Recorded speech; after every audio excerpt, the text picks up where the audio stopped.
சவால் சமையல். வணக்கம். ஆக்ஸ்போ கேட்டரிங் காலேஜ் வழங்கும் சமையலோ சமையல் நிகழ்ச்சிக்கு நான் இப்போ செய்யப்போவது வாழைப்பழ சுய்யம். வாழைப்பழ சுய்யத்திற்கு தேவையான பொருட்களை பார்ப்போம். மைதா மாவு 1 கப், 2 வெல்லம், வாழைப்பழம், தேவையான வாழைப்பழம் எடுத்துக்கலாம். ஏலக்காய் பொடி செய்தது, சோடா மாவு, எண்ணெய், வெல்லத்தை பொடியாக நுணுக்கி வச்சுக்கணும். மைதா மாவோ ஏலக்காய் பொடியையும் பொடி செஞ்சு வச்சுக்கணும். நமக்கு தேவையான வாழைப்பழம் சேர்க்கலாம். நிறைய பேர் இருந்தால் நிறையா போட்டுக்கலாம், கொஞ்சம் பேர் இருந்தால் கொஞ்சம் சேர்த்துக்கலாம். ஆனால் வெல்லம் பொடிச்சு வச்சுக்கணும். வாழைப்பழம் சுயம் சுடுவதற்கு பூவன் பழம் தான் சேர்க்க வேண்டும். அதுதான் சுவையாக இருக்கும். வேறு எந்த பழமும் சேர்க்கக்கூடாது.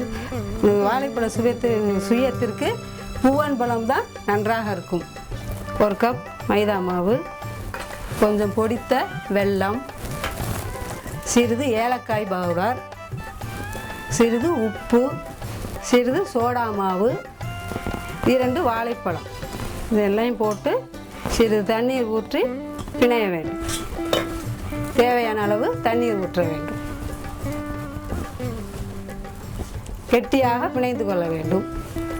வேண்டிய அளவு தண்ணீர் ஊற்றி கொள்ளலாம்.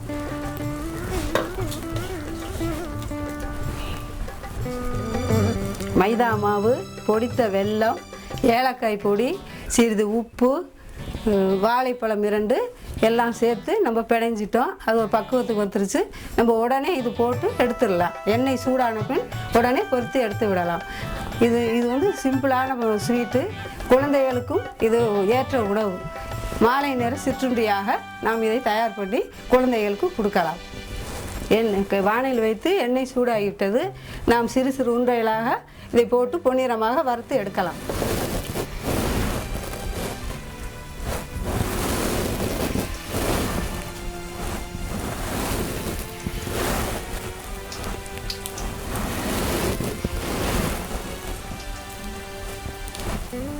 மாலையில் குழந்தைகளுக்கு ஈஸியான ஸ்வீட் செய்து கொடுப்பது போல் இருக்கும். குழந்தைகளுக்கு உடம்பிற்கும் நல்லது. வாழைப்பழம் சாப்பிடாத பிள்ளைகள் கூட இதை நன்றாக சாப்பிட்டு விடுவார்கள்.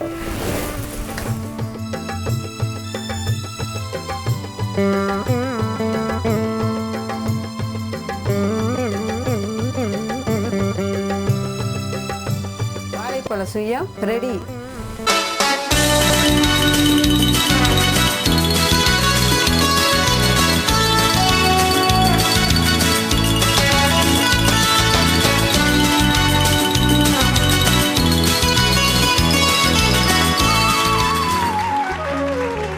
நலன் கற்று வளம் பெற ஆக்ஸ்போர்ட் கேட்டரிங் காலேஜ், புதுக்கோட்டை மற்றும் அறந்தாங்கி.